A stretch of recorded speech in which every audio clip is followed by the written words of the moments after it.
ಛೇ, ಈ ಶಾನ್ವಿನ ಟ್ರ್ಯಾಕಿಗೆ ಹೇಗೆ ತರೋದು ಅನ್ನೋದೇ ನಂಗೆ ಅರ್ಥ ಆಗ್ತಿಲ್ಲ. ಪ್ಲ್ಯಾನ್ ಮಾಡಿದ್ದು ಆಯಿತು, ಆ ಪ್ಲ್ಯಾನ್ ಪ್ರಕಾರ ರೌಡಿಗಳಿಂದ ಕಾಪಾಡಿ ಹೀರೋ ಆಗಿದ್ದು ಆಯಿತು. ಆದರೂ ಅವಳು ನಾನು ಎಕ್ಸ್ಪೆಕ್ಟ್ ಮಾಡಿದಷ್ಟು ಇಂಪ್ರೆಸ್ ಆದಂಗೆ ಕಾಣಿಸ್ತಿಲ್ಲ.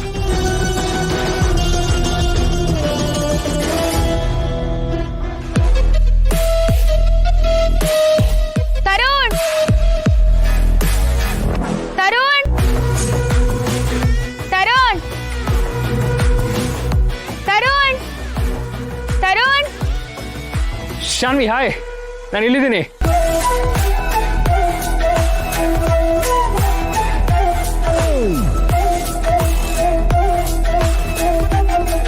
ಬ್ಯುಸಿ ಇದೆಯಾ ತರುಣ್? ಹಾಗೇನಿಲ್ಲ ಶಾನ್ವಿ, ಏನಾಯ್ತು? ಅದು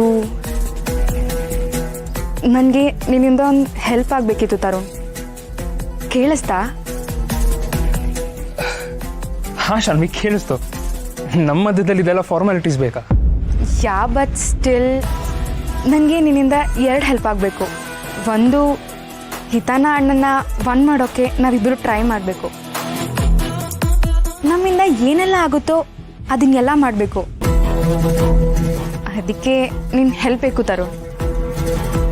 ಮತ್ತೆ ಇನ್ನೊಂದು ಮಾಯ ಮತ್ತು ಅಣ್ಣನ ಮದುವೆ ತಡೆಯೋಕ್ಕೆ ನಿನ್ನ ಹೆಲ್ಪ್ ಬೇಕು.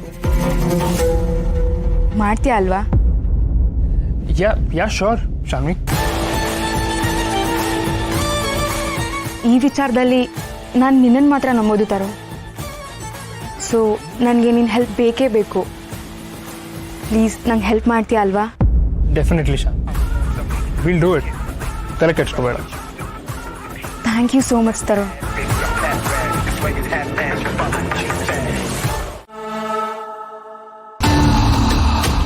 ಮಾಳ್ವಿಕಾ, ಸಮಯ ಹತ್ರ ಆಗ್ತಿದೆ, ಬಾ.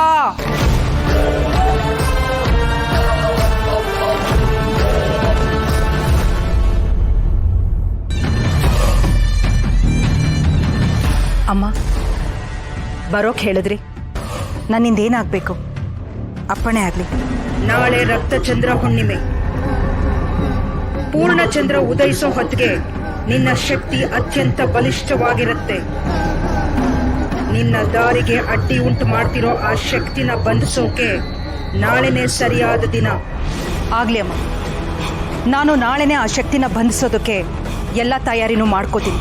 ನಾನು ತಪಸ್ಸಿನಿಂದ ಎದ್ದ ಮೇಲೆ ಹಲವಾರು ಹುಣ್ಣಿಮೆಗಳು ಆಗೋದ್ವು. ಆ ಮುಖ್ಯವಾದ ದಿನ ಹತ್ರ ಬರೋ ಅಷ್ಟರಲ್ಲಿ ನಾನು ನನ್ನ ಶಕ್ತಿನ ಮತ್ತೆ ಜಾಸ್ತಿ ಮಾಡ್ಕೊಳ್ಬೇಕು. ಆ ಮುಖ್ಯವಾದ ದಿನ ಹತ್ರ ಬರ್ತಾ ಇದೆಯಾ? ಹೌದು, ಅಷ್ಟರಲ್ಲಿ ನನ್ನ ಶಕ್ತಿ ಬಲಶಾಲಿ ಆದಷ್ಟು ನಮಗೆ ಒಳ್ಳೆಯದು.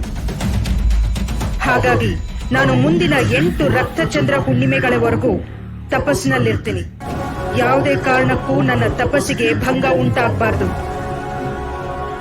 ಏನೇ ಸಮಸ್ಯೆ ಆದ್ರೂ ಅದನ್ನ ಸರಿ ಮಾಡಿಕೊಂಡು ಹೋಗುವಷ್ಟು ಶಕ್ತಿ ನಿನಗಿದೆ. ನನ್ನ ತಪಸ್ಸು ಮುಗಿಯೋವರೆಗೂ ಎಲ್ಲವನ್ನೂ ನೀನೇ ನೋಡ್ಕೊಳ್ಬೇಕು. ಆಗ್ಲಿ ಅಮ್ಮ, ನಾನು ಎಲ್ಲವನ್ನೂ ಸರಿದೂಗಿಸ್ಕೊಂಡು ಹೋಗ್ತೀನಿ. ನೀವು ತಪಸ್ಸಿನಿಂದ ಎದ್ದು ಬರೋ ಅಷ್ಟರಲ್ಲಿ ನಿಮ್ಮ ಅಪ್ಪಣೆಯಂತೆ ಎಲ್ಲವೂ ನಡೆಯುತ್ತೆ. ಯಾವುದನ್ನು ನಿರ್ಲಕ್ಷ್ಯ ಮಾಡಬೇಡ. ಜೋಪಾನ.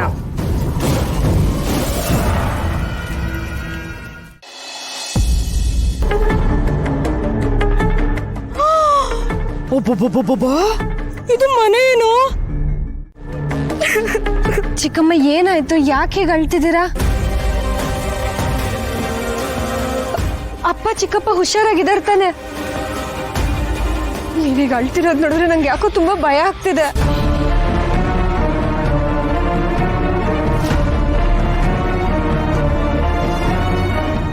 ಏನಂತ ಹೇಳಿ ದುರ್ಗಾ, ನೀನೇನೋ ಕೆಲ್ಸಕ್ಕೆ ಅಂತ ಹಳ್ಳಿಯಿಂದ ಇಲ್ಲಿಗೆ ಬಂದ್ಬಿಟ್ಟೆ. ನಿನ್ಗೆ ನಮ್ಮ ಮನೆ ಪರಿಸ್ಥಿತಿ ಗೊತ್ತಲ್ಲ. ಒಂದು ಸಮಸ್ಯೆ ಮುಗಿಯೋಷ್ಟರಲ್ಲಿ 10 ಉಟ್ಕೊಳತ್ತೆ. ನನಗೆ ಏನ್ ಮಾಡ್ಬೇಕು ಅಂತಾನೆ ಗೊತ್ತಾಗ್ತಿಲ್ಲ ಕಣೆ. ಏ ದುರ್ಗಾ, ನೀನ್ ವಾಪಸ್ ಮನೆಗೆ ಬಂದ್ಬಿಡೆ. ಬಸ್ಸವನ್ ಹಿಂದೆ ಬಾಲ ಅನ್ನೋ ಥರ ನೀನ್ ಹಿಂದೆ ಪ್ರಾಬ್ಲಮ್ಸ್ನ ಕಟ್ಕೊಂಡೇ ಬಂದ್ಬಿಟ್ಟಿದ್ಯಲ್ಲ. ನಿನ್ಗೇನು ಅನ್ಸೋದೇ ಇಲ್ವೇನೆ? ಛೇ ನೋಡು, ನಾವು ಹೈ ಸೊಸೈಟಿ ಜನ, ನಮಗೆ ಅಂತ ಒಂದು ಸ್ಟ್ಯಾಂಡರ್ಡ್ ಇದೆ. ಹೀಗೆ ಯಾರ್ಯಾರೋ ಮನೆಗೆ ನುಗ್ಗಿ ನ್ಯೂ ಸೆನ್ಸ್ನ ಕ್ರಿಯೇಟ್ ಮಾಡೋದು ನನಗೆ ಚೆನ್ನಾಗಿ ಅನ್ಸಲ್ಲ. ಮೊದಲು ಇವ್ರನ್ನ ಮನೆಯಿಂದ ಆಚೆ ಕಳಿಸು.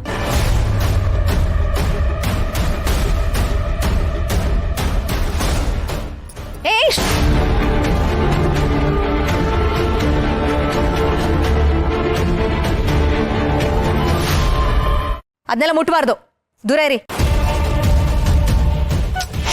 ಚಿಕ್ಕಮ್ಮ ನೀವು ಅಳ್ಬೇಡಿ.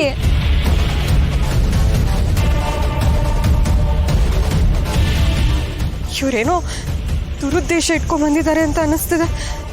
ದುರ್ಗಂಗೆ ಇನ್ ಯಾವ ಪ್ರಾಬ್ಲಮ್ ಕ್ರಿಯೇಟ್ ಮಾಡ್ತಾರೋ ಏನೋ.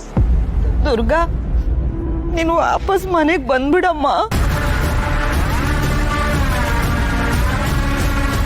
ಹೌದೌದು, ಹಳ್ಳಿಲಿ ದುರ್ಗನ ಅವಶ್ಯಕತೆ ತುಂಬಾ ಇದೆ ಅಂತ ಅನ್ಸುತ್ತೆ ಅಲ್ವಾ?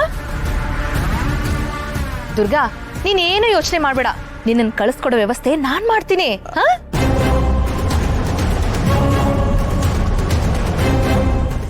ದಮ್ಮು, ದುರ್ಗನ್ನ ಕೆಲ್ಸಕ್ಕೆ ಸೇರ್ಸ್ಕೊಂಡಿರೋದು ನಿಮ್ಮ ಅದಕ್ಕೆ ಕಣೆ. ನೀನ್ ಹೇಗೆ ಪರ್ಮಿಷನ್ ಕೊಡ್ತೀಯಾ? ರೀ, ಅದಕ್ಕೆ ಸೇರಿಸ್ಕೊಂಡಿದ್ರು ಪರವಾಗಿಲ್ಲ, ಈಗ ಅವ್ರು ಇಲ್ವಲ್ಲ, ಅದಕ್ಕೆ ನಾನ್ ಪರ್ಮಿಷನ್ ಕೊಡ್ತಾ ಇದ್ದೀನಿ. ಸುಮ್ಮನೆ ಇರಿ. ಅಟ್ಲೀಸ್ಟ್ ಅವ್ರು ಬರೋವರೆಗೂ ಕಾಯೋಣ ಕಡೆ. ದುರ್ಗನ್ ವಿಚಾರದಲ್ಲಿ ಡಿಸಿಷನ್ ತಗೋಬೇಕಾಗಿರೋದು ಅವರು.